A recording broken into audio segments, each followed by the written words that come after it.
Dear student, good morning to all of you. सभी को नमस्कार। बच्चों, मुझे आशा नहीं कुछ उम्मीद है कि आप सभी स्वस्थ होंगे, कुशल पूर्वक होंगे और मन लगा करके अपना अध्ययन कार्य करते रहेंगे। बच्चों, पिछले वीडियो में हमने नेपोलियन कोड के बारे में पढ़ा था। अब आज की वीडियो में हमें एक नया टॉपिक शुरू करना है जिसका नाम है द एज ऑफ रिवॉल्यूशन। क्योंकि हम वर्ल्ड हिस्ट्री और मुख्य रूप से यूरोपीय देशों के बारे में अध्ययन कर रहे हैं, तो यूरोप में किस समय को क्रांतियों का युग कहा जाता है? फ्रॉम 1830 टू 1848, 1830 से 1848 के समय को क्रांतियों का युग कहा जाता है। अर्थात 1830 से 1848 के दौरान यूरोप के अनेक हिस्सों में अलग अलग जगह पर क्रांतियां हुई थी, संघर्ष हुए थे, इसलिए इस समय को क्रांतियों का युग कहा जाता है। क्योंकि आप इसके पहले ही पढ़ चुके हैं फ्रेंच रिवॉल्यूशन 1789, फ्रांसीसी क्रांति के बारे में आप पढ़ चुके हैं। फ्रांसीसी क्रांति के बाद नेपोलियन का नेपोलियन कोड, नेपोलियन की शासन व्यवस्था के बारे में आप पढ़ चुके हैं। नेपोलियन के बाद फिर से किस प्रकार की व्यवस्था वहां बनाई गई, इसके बारे में भी आपको बताया गया। Treaty of Vienna, according to treaty of Vienna, Vienna congress या वियना सम्मेलन में जो समझौते हुए थे उसमें वो सारी व्यवस्थाएं, वो सारे स्ट्रक्चर, सारी संरचना जो नेपोलियन के कार्यकाल में बनाई गई थी वो चेंज हो गई थी। तो क्रांति की शुरुआत या बराबर किसी किसी प्रकार की क्रांति होना, इसके लिए फ्रांस एक प्रमुख देश माना जाता था। और फ्रांस के संदर्भ में Duke Metternich, chancellor of Austria ने एक स्टेटमेंट दिया है, वो मैं आपको लिख पा रहा हूं।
Duke Metternich, chancellor of Austria, Austria के चांसलर थे ड्यूक मेटरनिक, इन्होंने कहा है fair France snatched the rest of Europe catches hold. अर्थात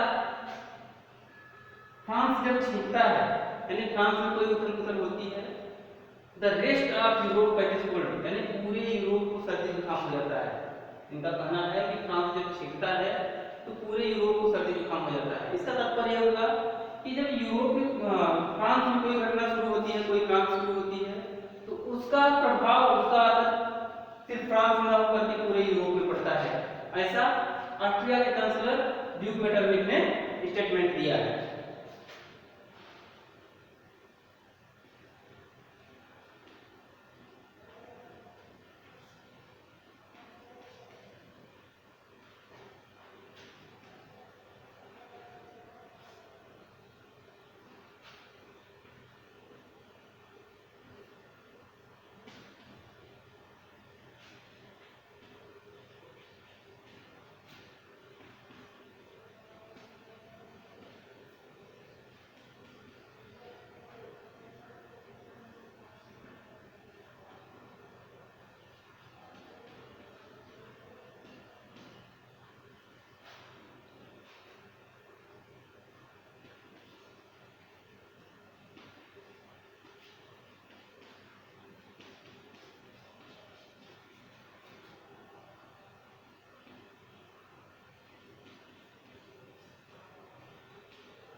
ऐसा डिक मेटरनिक ने फ्रांस के संदर्भ में कहा है।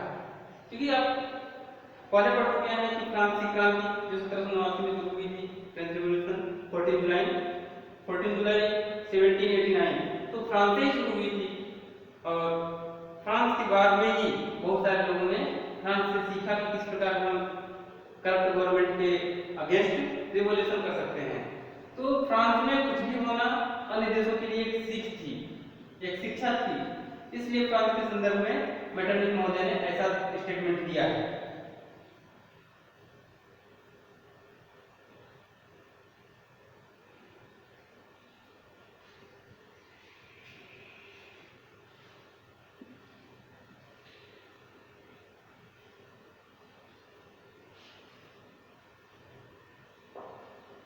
नेक्स्ट आगे हम देखेंगे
ऑटोमन साम्राज्य के खिलाफ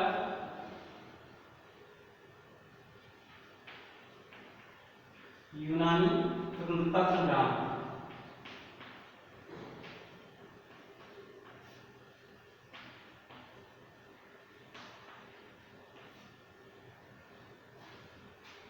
Greek independence war against Ottoman empire.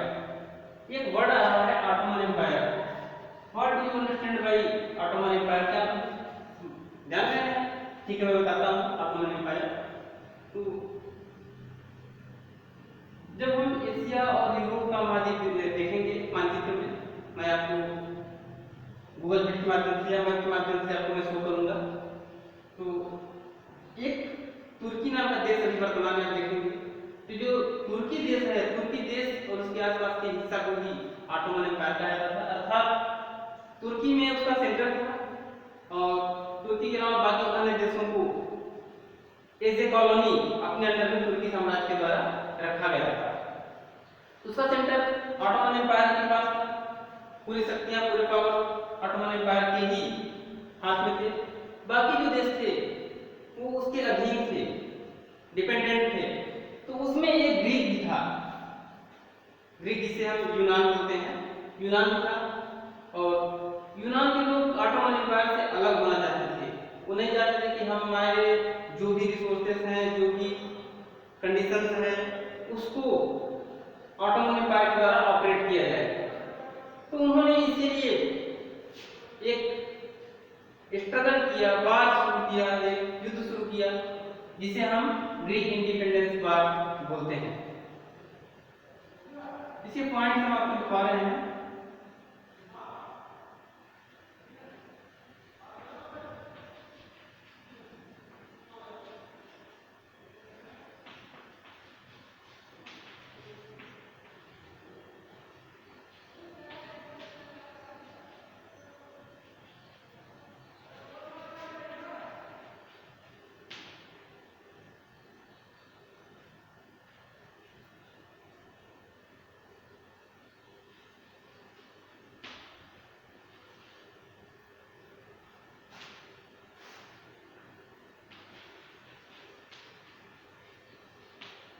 उन्नीसवीं शताब्दी के दौरान यूनान ऑटोमन साम्राज्य का हिस्सा था। Greek was part of Ottoman empire during 19th century.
The struggle had begun in Greece in 1821 against Ottoman Empire.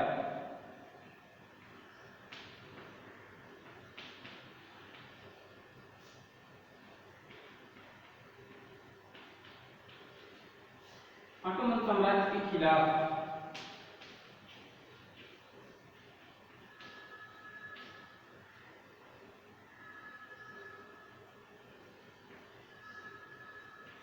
यूनान में 1821 में संघर्ष प्रारंभ हुआ।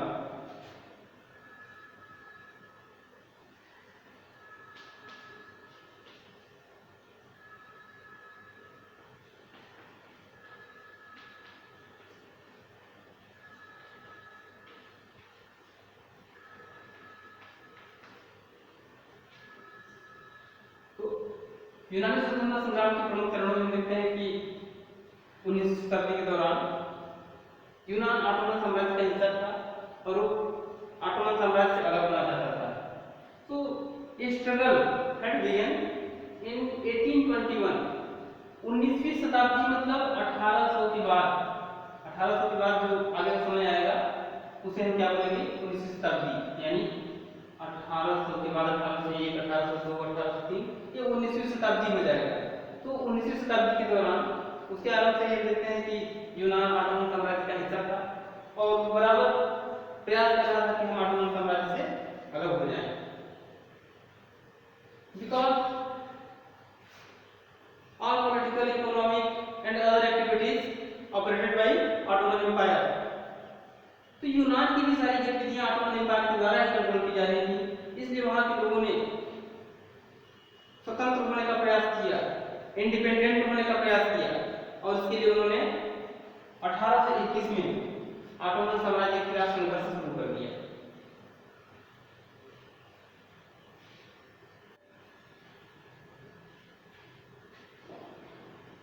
इसके आगे हम देखते हैं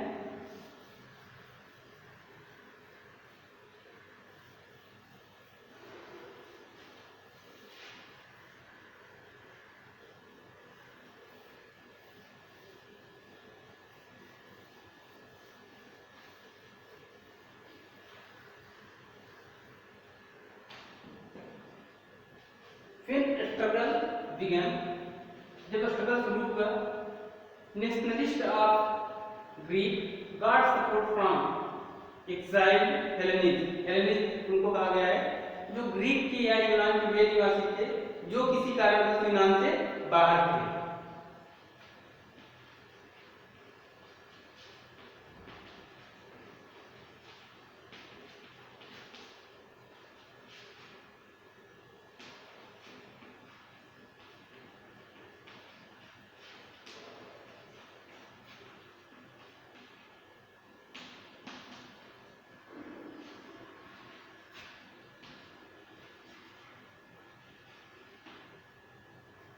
exiled Hellenist and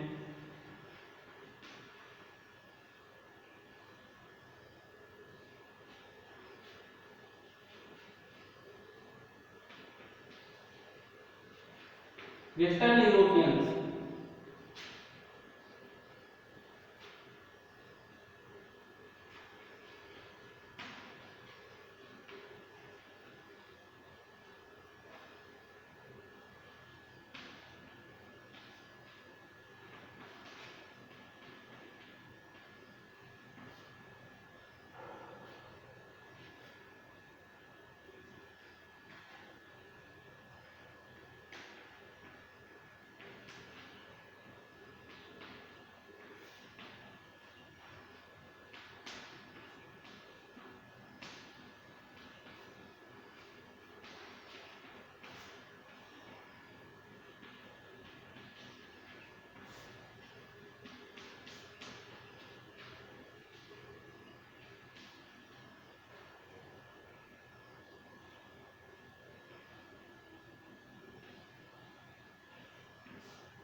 अर्थात इन्होंने जो युद्ध शुरू किया था, स्पष्ट है कि जिन लोगों ने सपोर्ट किया उन्होंने ये कहा कि आपने जो संघर्ष शुरू किया है वो सही है, हम इसका समर्थन कर रहे हैं और हमसे जो भी सहयोग होगा हम करेंगे।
They got support of poets and artists.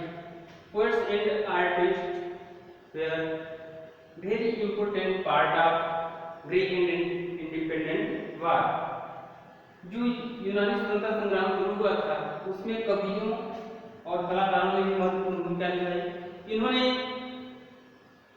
लोगों का उत्साह बढ़ाने के लिए अपनी कविताओं को उस प्रकार लिखा ताकि उनका उत्साह वर्धन हो सके, जबकि कलाकारों ने ऐसे ऐसे चित्र बनाए, ऐसे ऐसे पिक्चर प्रिंट किए जिसको देख करके लोगों का उत्साह बढ़ा और अधिक से अधिक लोग इस युद्ध में सम्मिलित हुए। इस एग्जाम्पल भारत के ले लेते हैं तो you know about Rani Lakshmibai, queen of Jhansi. Jhansi की रानी लक्ष्मीबाई के बारे में आप जानते हैं कि जब उन्होंने 1857 के संग्राम में पार्टिसिपेट किया था तो कितनी बहादुरी से उन्होंने लड़ा था। वो एक इंस्पायर के रूप में आज भी हमारे बीच में मौजूद है। और उसके बाद के जो क्रांतिकारी थे उन सारे क्रांतिकारियों को भी झांसी की रानी लक्ष्मीबाई के बारे में सुनकर एक नई चेतना का, एक नई ताकत का, एक नई क्षमता का संचार हुआ।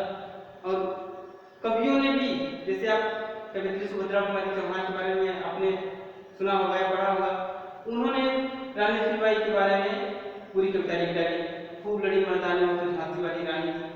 तो इस प्रकार की कविताओं का रचना करके वहाँ के कवियों ने, यूनान के कवियों ने यूनान के लोगों का उत्साह बढ़ाया, जिस तरह हमारे कवियों ने क्रांतिकारियों के बारे में लिख करके और यहाँ के लोगों का उत्साह बढ़ाया।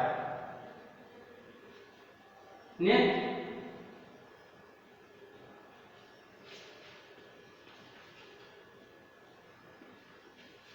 इंग्लिश पोएट लॉर्ड बायरन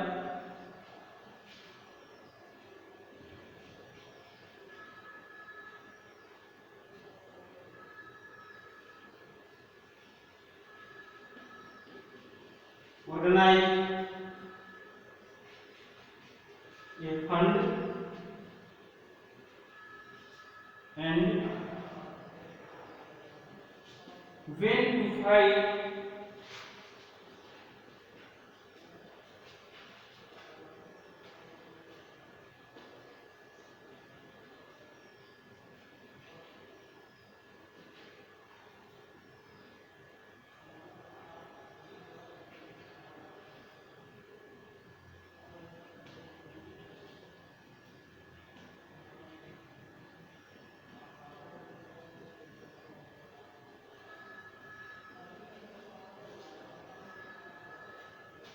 मैंने कवियों की बात की, उसमें देखिए एक कवि का नाम आ रहा है Lord Byron, poet of England. ये इंग्लैंड के कवि थे। इन्होंने यूनानी, चूंकि ये थे इंग्लैंड के, लेकिन यूनानी स्वतंत्रता संग्राम के लिए इन्होंने फंड ऑर्गेनाइज किया। इन्होंने प्रयास किया कि अधिक से अधिक पैसा एकत्रित हो, इस फंड में लोग जमा करें और उस पैसे का उपयोग स्वतंत्रता संग्राम में जो लोग सम्मिलित हैं, जो क्रांतिकारी युद्ध में सम्मिलित हैं, उनके लिए जो भी जरूरत की सामग्री हो उसको उस फंड से खरीदा जाएगा। तो उसके लिए उन्होंने फंड ऑर्गेनाइज किया और साथ ही वो खुद युद्ध में लड़ने के लिए सम्मिलित होने गए। वो खुद युद्ध में पार्टिसिपेट हुए। केवल एक एक्सीडेंट हम कर सकते हैं, घटनाएं कर सकते हैं, युद्ध में उनकी मृत्यु न होकर के बुखार की वजह से 1924 में वो मर गए, उनकी मृत्यु हो गई। लेकिन जब तक वो जीवित रहे तब तक यूनानी स्वतंत्रता संग्राम के लिए उन्होंने अपना पूरा समर्थन दिया, पूरा सहयोग दिया। तो इस प्रकार इन लोगों का समर्थन मिला। अब एक पॉइंट आगे भी हम इसके दिखाते हैं आपको।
आगे देखते हैं। अंग्रेज कवि लॉर्ड बायरन, जैसा कि मैंने बताया था आपको इनके बारे में, ये थे तो अंग्रेज, इंग्लैंड के रहने वाले थे, लेकिन इन्होंने यूनानी स्वतंत्रता संग्राम के लिए ध्यान दिखाया, युद्ध में सम्मिलित किए, युद्ध में लड़ने भी गए, तो कहीं ना कहीं इन्हें भी लगा कि नहीं, यूनान के साथ गलत हो रहा है और यूनान जो युद्ध कर रहा है वो सही कर रहा है, इसमें इसका सपोर्ट करना चाहिए। नेक्स्ट अगला पॉइंट, लास्ट पॉइंट हम देखते हैं कि आगे क्या हुआ।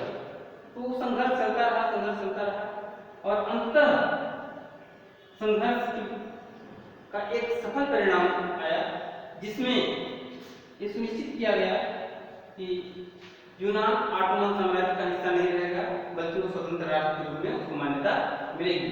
और ऐसा हुआ ट्रीटी ऑफ कॉन्स्टेंटिनोपल, कुस्तुनतुनिया की संधि, कुस्तुनतुनिया की संधि, कुस्तुनतुनिया एक जगह है, इसी जगह पर 1832 में एक ट्रीटी हुई, एक समझौता हुआ, एक संधि हुई, और इस समझौते में ही ये सुनिश्चित किया गया है, फाइनलाइज किया गया कि कुस्तुनतुनिया की संधि में, संधि के बाद अब यूनान किसी भी तरह से ऑटोमन एम्पायर के कब्जे में नहीं रहेगा, बल्कि ये स्वतंत्र राष्ट्र के रूप में जाना जाएगा। तो आप लोग एक बात ध्यान रखना, ये क्वेश्चन आता है ट्रीटी ऑफ कॉन्स्टेंटिनोपल ये कब ऑर्गेनाइज की गई थी, कुस्तुनतुनिया की संधि कब संपन्न हुई थी, आप लोग ध्यान रखना ईयर को 1832। और ग्रीक इंडिपेंडेंट वार कब शुरू हुआ था, 1821। When did Lord Byron died, 1824। तो ये आप इसी घटनाओं को आप याद रखना, इसमें से छोटे छोटे क्वेश्चन भी बनते हैं, बड़े क्वेश्चन बनते हैं, तो एक बार यदि आप इसको याद कर लोगे तो इसमें से जितने भी छोटे क्वेश्चन बनेंगे आप उसको आसानी से तैयार कर सकते हो। तो ये था ग्रीक इंडिपेंडेंट वार। इससे पहले भी एक स्टेटमेंट मैंने लिखवाया था, Duke Metternich, chancellor of Austria, वो ऑस्ट्रिया के चांसलर थे, उस समय चांसलर एक बहुत बड़ा पद होता था, राष्ट्राध्यक्ष भी हम कह सकते हैं। तो ड्यूक मेटरनिक उसमें ऑस्ट्रिया के चांसलर थे और उन्होंने फ्रांस के संदर्भ में एक स्टेटमेंट लिखा था, when France sneezed the rest of Europe catches cold, यानी फ्रांस में जब कोई भी घटना होती है तो उसका असर पूरे यूरोप में होता है, पूरा यूरोप उससे प्रभावित होता है, ऐसा उनका कहने का तात्पर्य था। अब हम आगे के टॉपिक को देखेंगे।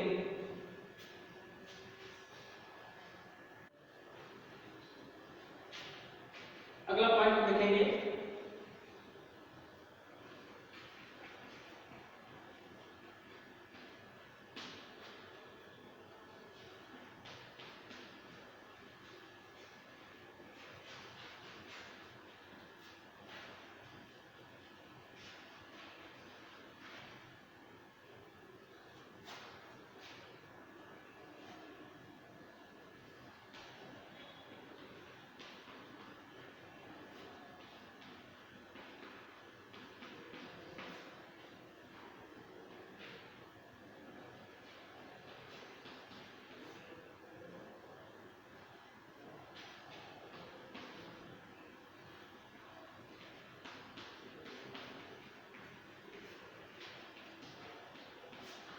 emphasis of vernacular language, स्थानीय बोलियों पर बल।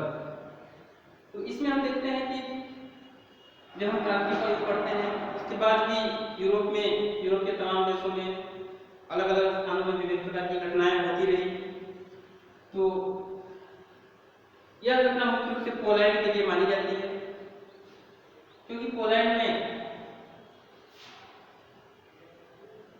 भी कुछ महाशक्तियों ने अधिकार करके रखा था, उसके ऊपर अपनी क्षमताओं को बराबर वो आजमा रहे थे, उसकी गतिविधियों को कहीं न कहीं प्रभावित कर रहे थे, डिस्टर्ब कर रहे थे।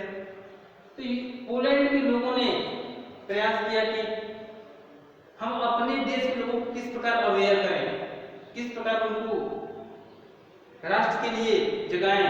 इसके लिए उन्होंने लैंग्वेज को ही विपन बनाया, भाषा को ही एक हथियार बनाकर इसका प्रयोग किया। अर्थात कोई भी पॉलिसी, कोई भी एक्टिविटी उनको फ्यूचर में करनी होती थी, उसको किस प्रकार लोगों तक पहुंचाएं, इसके लिए उन्होंने एक नई पॉलिसी अपनाई। उन्होंने विचार बनाया कि क्यों ना हम वर्नाकुलर लैंग्वेज को इम्पोर्टेंस दें, अर्थात जो लोग जिस क्षेत्र में रह रहे हैं उनको उसी क्षेत्र में उपयोग होने वाली भाषा के माध्यम से उनको समझाया जा सकता है। अर्थात एक देश है और वो कई भागों में बटा हुआ है और उनकी भाषाएं अलग अलग हैं। लाइक जो ये स्थान है, यहाँ की भाषा कुछ और है, यहाँ की भाषा कुछ और है, और यदि ओनली वन लैंग्वेज में किसी भी पॉलिसी को पब्लिश की जाती थी तो उसकी जानकारी सभी को नहीं हो पाती थी कि वास्तव में ये है क्या, इसमें क्या लिखा हुआ है, हमें क्या करना है, इस बात की जानकारी नहीं हो पाती थी। तो उन्होंने विचार बनाया कि यहाँ पर जो लोग रह रहे हैं, जिस भाषा का प्रयोग करते हैं उसी भाषा का उपयोग यहाँ पर होगा, उस भाषा में यहाँ पर दिया जाएगा, यहाँ पर जिस भाषा का प्रयोग होता है उस भाषा में यहाँ पर जानकारी दी जाएगी। इस प्रकार विभिन्न क्षेत्र में रहने वाले लोगों को भी समस्त पॉलिसी की जानकारी हो जाएगी कि क्या हो रहा है और हमें आगे क्या करना है।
ऐसा इसलिए किया गया,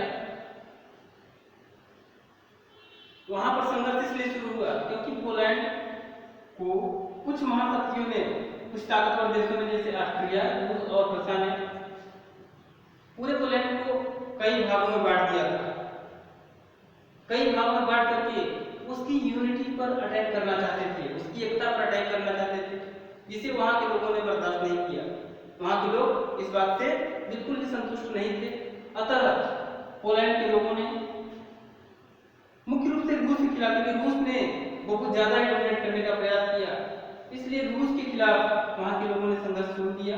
और इसके लिए जो मुख्य हथियार के रूप में उन्होंने बल दिया वो स्थानीय भाषाओं पर, स्थानीय बोलियों पर उन्होंने ज्यादा बल दिया कि स्थानीय बोलियों का ही प्रयोग करें, ताकि इस देश में रहने वाले समस्त लोगों को पूरी पॉलिसी की, पूरे नियमों की जानकारी हो जाए कि हमें आगे क्या करना है। स्टूडेंट, आज की वीडियो में हमें सिर्फ इतना ही पढ़ना है। आगे की वीडियो में हम आगे के टॉपिक को आपके साथ डिस्कस करेंगे, आपको पढ़ाएंगे। मुझे पूरी उम्मीद है, पूरा विश्वास है कि आप वीडियो अच्छे से देखते होंगे। इस वीडियो को भी आप अच्छे से देखेंगे, नोट्स आप बराबर बनाते चलेंगे और टेस्ट की तैयारी करते चलेंगे। बहुत जल्दी हमारा एक चैप्टर समाप्त होगा। बिफोर वन चैप्टर कंप्लीशन भी हम टेस्ट ले सकते हैं। जरूर नहीं कि एक चैप्टर समाप्त हो तभी टेस्ट लें। टेस्ट का हमारा शेड्यूल जैसे ही आएगा, आपके पास भी टेस्ट का टाइम टेबल होगा, हम भी आपको अवेलेबल करवा देंगे। तो आपका टेस्ट होगा, टेस्ट में आपको अच्छे मार्क्स लाना है। साथ ही आप अपने मित्रों को, अपने दोस्तों को जो आपकी कक्षा में पढ़ रहे हैं, ये जो वीडियो नहीं देख रहे हैं, आप उन्हें बराबर अवेयर करिए। तो वीडियो देखते चलें, एक एक पॉइंट्स को नोट करते चलें, याद करते चलें, नहीं तो जब भी परीक्षा का समय आएगा उनके लिए प्रॉब्लम होगी। और यदि कहीं पर किसी तरह का कोई डाउट आता है तो आप मैसेज के माध्यम से, फोन के माध्यम से आप मुझसे संपर्क कर सकते हैं। मैं आपके डाउट को क्लियर करने के लिए हमेशा तैयार हूँ। धन्यवाद। Have a nice day.